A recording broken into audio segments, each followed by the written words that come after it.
ক্যাপশনে যেমনটা দেখছেন, নেপালের বিপক্ষে বাংলাদেশে প্রাথমিক একাদশে সুযোগ পাচ্ছেন না কিউবা মিচেল। কিউবা মিচেল সুযোগ পাবেনও না, কারণ তাকে নিয়ে কোনো প্ল্যান নেই কোচ হাবিয়ার কাবরেরার। হাবিয়ার কাবরেরা ভারত ম্যাচকে সামনে রেখেই নেপালের বিপক্ষে স্কোয়াড সাজাবেন। সেই স্কোয়াডে কিন্তু তিনি ফরমেশনটা কিন্তু হংকং চায়নার বিপক্ষে যে ফরমেশন রেখেছেন সেই ফরমেশনে রাখবেন।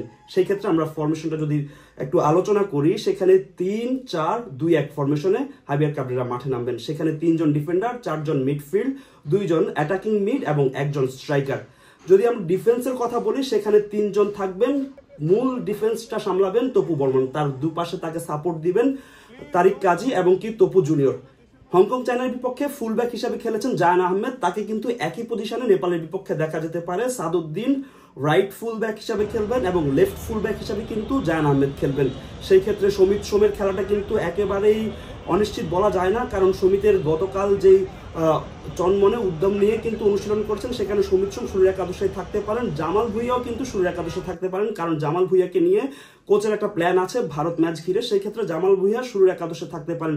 এছাড়া হামজা চৌধুরী, যিনি আসলে বিভিন্ন পজিশনে খেলে থাকেন বাংলাদেশ ফুটবল, বিভিন্ন পজিশনে দেখতে পাই, সেই হামজা চৌধুরী কিন্তু নেপালের বিপক্ষে ম্যাচে অনেকটা নির্ভর হয়ে খেলবেন, যেহেতু তপু বর্মন আসলে যেই ডিফেন্স সামলাবেন, সেখানে হামজা আসলে একটা বিল্ড আপ করবেন, কিন্তু তার রোলটা যে ডিফেন্সিভ মিডফিল্ডার রাইট সাইডে, এবং কি সেই ডিফেন্সিভ মিডফিল্ডার রাইট সাইডে খেলবেন। হামজার অপর পাশে থাকবেন সোহেল রানা সিনিয়র। তিনি কিন্তু আসলে প্রত্যেক ম্যাচে হাবিয়ার কাবরেরার অটো চয়েস, সেই অটো চয়েসের কারণেই কিন্তু আসলে সোহেল রানা সিনিয়র কিন্তু থাকবেন। এমনকি অ্যাটাকিং মিডফিল্ডের কথা যদি বলি, সেখানে সমিত সোম এবং জামাল ভুঁইয়ার সুযোগ পাওয়াটা একেবারেই নিশ্চিত। এবং কি সেন্টার স্ট্রাইকার পজিশনে কিন্তু থাকবেন রাকিব হোসেন। রাকিব হোসেন কিন্তু আসলে আমরা দেখেছি হংকং চায়নার বিপক্ষে তিনি গোল করেছেন, সেই ক্ষেত্রে আসলে সেন্টার স্ট্রাইকার হিসেবে তাকে দেখা যেতে পারে।